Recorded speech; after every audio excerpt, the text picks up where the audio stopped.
to those of you who press subscribe. Because of you, I'm no longer sitting here talking to myself.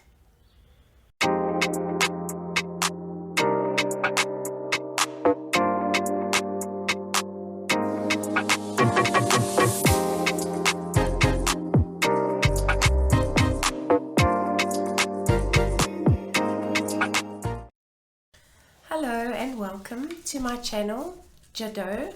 My name is Angie and I'm a South African beginner sewist. Thank you so much to those of you who posted comments on my very first Friday Sews video. It was so nice to chat below in the comments with you. And to those of you who commented that the sound quality was poor, I was aware. It's just I didn't have the microphone wasn't delivered yet, so hopefully this video sound quality is a lot better and you can hear me properly. First of all, I would like to talk about the vodka that I was going to try as like a starch on the t-shirting fabrics. That didn't work, so I wouldn't recommend it. I think that the vodka trick is meant more for quilting or quilting type cotton type fabric, so I'm going to use that if I ever have a cotton that I want to stabilize. The starch didn't work either. That left like a residue on the fabric, so I had to wash that out. But what did work was I bought some quilter's tape that worked quite well, and I just put it along certain seams that I wanted to keep together as I was sewing down. Google, a lot of search results came up that I need to use something called Wonder Tape. Now we don't have Wonder Tape in South Africa, and when I went into the haberdashery section and asked for Wonder Tape, they looked at me like I was, I don't know, from another planet or something. So what I did find was quilter's tape. There was only one roll at the little haberdashery store close to me, and then the other haberdashery store didn't have anything like that, so I used that along like the side seams. I especially used it in the placket section of the Henley top. But what I'm actually going to do is I'm going to do a review video on the patterns that I use, so both the patterns for Pirates patterns and then the Rebecca Page patterns that I used. So I'll go more in depth into what I did on those. And again, I'm a beginner sewer, so this will be from purely beginner perspective. So the pajamas went relatively well, I think. I made 3 of the 4 pajamas purely because my son didn't like the check fabric, so I'll probably make some pajamas for myself out of that fabric. And then secondly, because I ran out of time, because I'm a beginner sewist, I'm quite slow, so I use like I've got a brother sewing machine, and I use like the #1 speed setting, which is like glacial pace. That's my pace, and I'm fine with it because I sew for enjoyment. So I made 3 of the 4 pajamas. I don't have photos because I finished them just in time to wash them and iron them and pack them in his bag, and then he was off to hospital. So when they come out of the wash, I do have one pair of pants that are just out of the wash. So this is the pattern. Oh no, this is the Rebecca Page pants with the side seam pockets. Where are they? Oh, there you go, with the side seam pockets. They're creased because they just came off the wash line. So those I think were quite successful, and they fit him. And then I do have the matching top that goes with that, which is the pattern for Pirates Henley shirt. So yeah, everything came out fine and it fits him. But like I said, I did just make the pajamas just in time. I'll finish them just in time to be packed into his bag. And I'll do a review on all of that on another video. So my son was in hospital for 4 days in total. He had surgery, so he was in ICU for 2 days, and then the regular ward for 2 days. So he didn't even really get to wear he got to wear one set of pajamas. And then he's home. But like he said to me, I didn't even wear the pajamas, and I said to him, it's fine. You do need pajamas, so it's not just for hospital. But I'm also to keep my to keep myself sane, because I was so stressed out about him going going to hospital and because with COVID there's no visiting hours, so I mean, I did get in. I spoke to the sisters and the unit manager, and I could go in and see him very briefly and just drop off things and whatever, but I just had to keep sewing so that I could just keep myself busy, and yeah, I sew for sanity. So so now the plans for this week. Oh, also, sorry, I forgot. While he was actually in hospital, I redid his bedroom. So because I'm like, let's just do stuff. Let's just put more things on the plate. So what I did was I had his room painted out, which was an experience. I don't want to get into. And then I fixed up his curtains, because the curtains that he had was from a previous house that we lived in, and they were too short, so I just added like some fabric to the bottom of the curtain. It looks fine. It's not obvious, but it's not a perfect match. So I went to the fabric store last week while he was still in hospital, and I went and bought some sheeting to make him some bedding, because he's got a single bed, but we use a 3/4 duvet so that it hangs over the bed nicely. And you can't find a lot of age-appropriate bedding for 3/4 beds. So I made the duvet cover, some pillowcase covers. I made him a continental pillowcase cover in a gingham, like a very big a gingham check, and then a flat sheet. And then I'll put little like video snippets in the side here of the gingham, and possibly a photo of the cushion. And then I'm also doing like a grey and white stripe as a change of bedding. So I did that while he was in hospital. So which means I got to go to the fabric store. And my fabric store is about 20 to 30 minutes drive from my house, but it's quite big. It's called Shandor Fabrics, and they're busy doing renovations there now. So when I spoke to the lady at the checkout, I was like, how long will the renovations be? And she said a year. So I was like, a year? Like, I can't find the things that I'm looking for. It's going to be beautiful. But it was a struggle to find. So I was looking for other things, but I couldn't find them. So I just left, and I thought maybe I'll just order them online.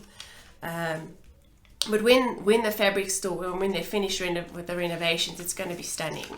I looked in the dress section, which is partially finished, and there's just so much fabric and so many cutting tables, and it's beautifully lit. So before, when you would go to this particular fabric store, it's called Shandor Factory Sales,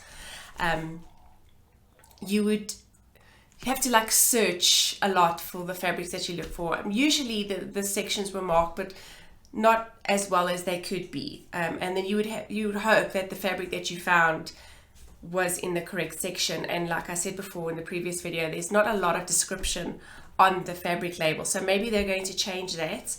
But we'll see. But for now, I'm probably just going to stick to ordering online if I need fabrics.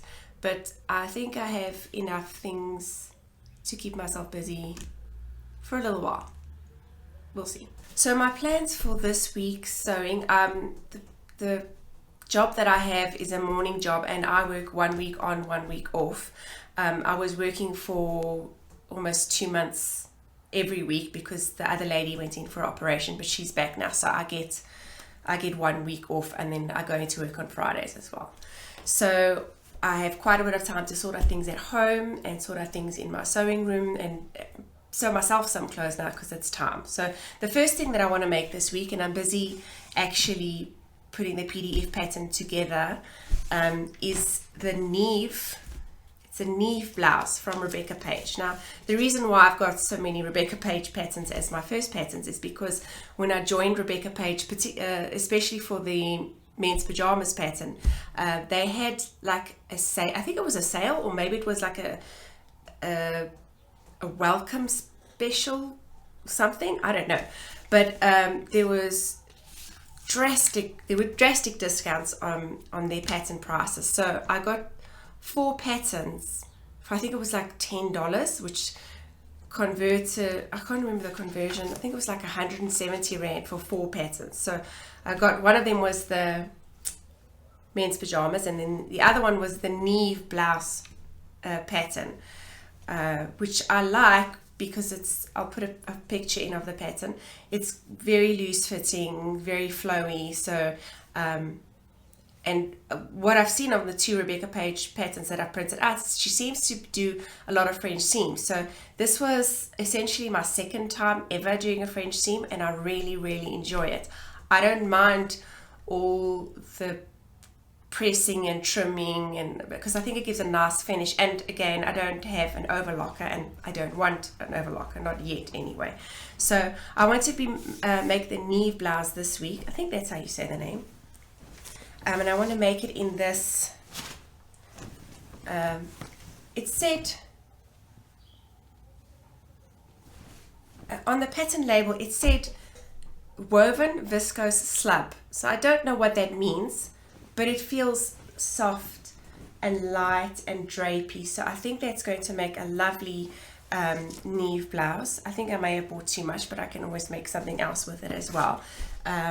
The pattern is very oversized, so I might size down a little bit. I mean, I don't mind the oversizedness of the pattern, but I also don't want it to look like I'm wearing a shirt that's not my own. So I want to make that definitely this week. That's definitely getting made. Then I also want to make, I bought from Makerist. The pattern is called the Valentina blouse, and the pattern designer is Made by Oranges. So I want to make that Valentina blouse either in this, which is also, I think, a viscose. So maybe in this one, or the white variation of that viscose that I just showed you. So one of those 2 fabrics will be the Valentina. If I like the blouse, I'm probably going to make both. I'm the kind of person who, when she finds a style that she likes, she pretty much buys everything in that style. And I'm speaking again as a person who was buying ready to wear. Now it's, if I find a pattern that I like, I'm going to have various colors of that pattern. I'm very boring, but it's fine. And then something that I really, really want to make, but the pattern is so expensive. It's the cuff top by the Assembly line. It's 17 euros for the pattern. Now, if you convert that to South African rands, I'm paying like 332 rand for one pattern with no variations, which is fun if it's a pattern that I really, really like.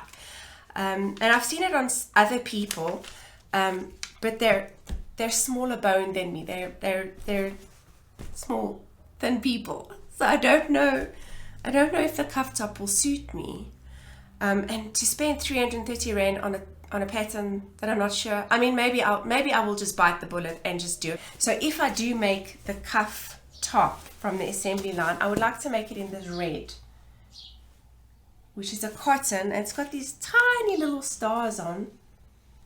But I think it would look nice. I mean, the pattern description that I could find said a cotton is an acceptable fabric for that pattern, and I've seen other people make it in cotton, so it does look nice.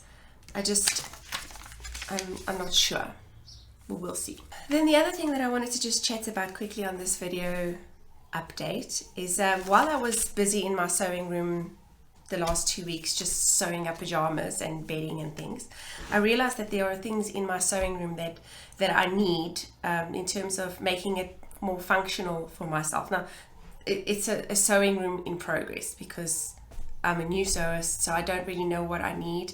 And I watch a lot of like sewing room tours, but a lot of the things that other people do, I just don't feel like will work for me. Like people like to have like their fabrics on display. I don't like the visual clutter. I love to look at the fabric and I love to touch it, but I don't like to see it all the time. Especially, it just makes me feel like they're sitting there waiting for me to make something out of them. I don't need that kind of pressure. So I like to have the fabrics put away, but that's another project. What I did notice while I was sewing is that I don't have a method that really works for me in terms of storing big pattern pieces. So the Patterns for Pirates pattern is one huge piece that's like the back and the front. There's no side seam. So how do I store that pattern if I don't want to fold it up every time and then unfold it and press and iron it straight? So I need to figure out some sort of tube system to store my patterns in.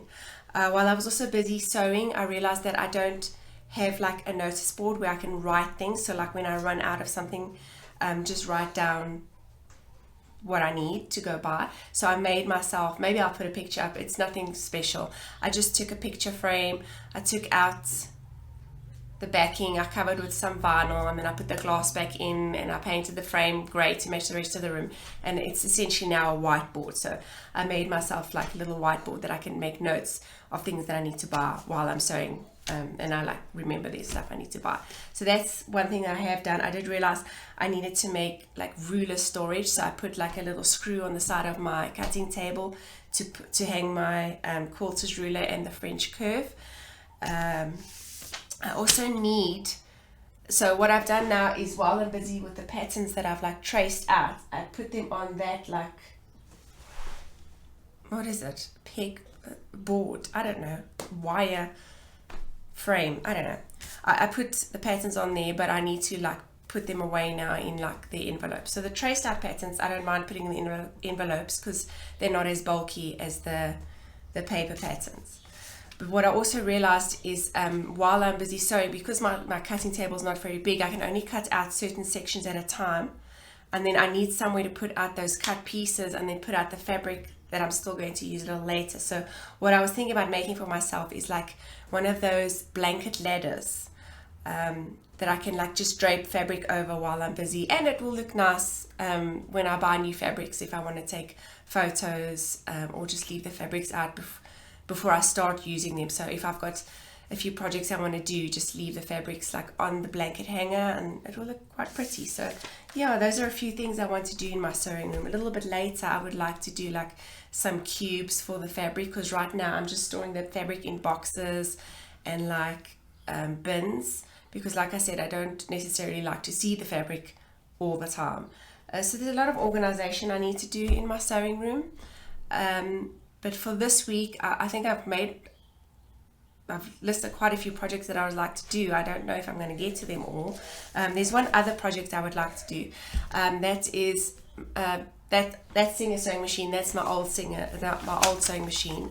It's just like a backup machine, but it doesn't have a cover, where my brother's sewing machine does have a cover. So I would like to make some matching sewing machine covers out of this cacti print, which I think is very cute. I think it's sheeting, it's just cotton sheeting, so I'm going to use like a white twill as like a backing to make it a little bit more stiff. The other thing I need to decide is the pattern or the instructions I've got for the sewing machine cover has you just like fold like the front side and then you fold the fabric over the back side, which then means that those cacti will be upside down. And I'm trying to decide, do I care enough to make a paneled sewing machine cover so that the cacti are not upside down, or is it something that doesn't bother me? The direction I'm going now is I'm probably going to make the paneled one so that I can change it. I mean, why would you change your sewing machine cover around? You wouldn't really. But I think just so that it bugs me less that they're not upside down. I think that's it for this week. It's a little longer than usual, but yeah, I'm very excited to get stuck into my sewing room, like really be here as much as possible in the day. I do have exams coming up in the next couple of weeks, so I really should be studying for those, but I really want to sew. It's been a stressful time, and sewing makes me feel good. So I might do Vlogtober, which sounds really interesting, but I'm kind of boring. I mean, I just go to work and then I come home and make lunch, and then I do some of my freelance work, and then I study, and then I sew. So I'm pretty boring. I don't know if anyone would want to watch that. Maybe I'll do like a Vlogtober, like a week summary, film every second day. I don't know. But like I said, I'm just I'm just relieved that my son is home. Everything went well. We've just got a few doctor's appointments for checkups. Yeah, and lots of sewing in store. I'm really excited to make myself some clothes now. Thank you so much for stopping by to watch my videos. It really means a lot to me. I'm just so surprised that anyone subscribed at all. I never thought I would be making videos. It's kind of fun. I mean, the editing is hard, but the videos are fun. So thank you once again for stopping by. I hope that everyone's doing well, and that you keep sewing and yeah, making cool stuff. Thanks. Bye.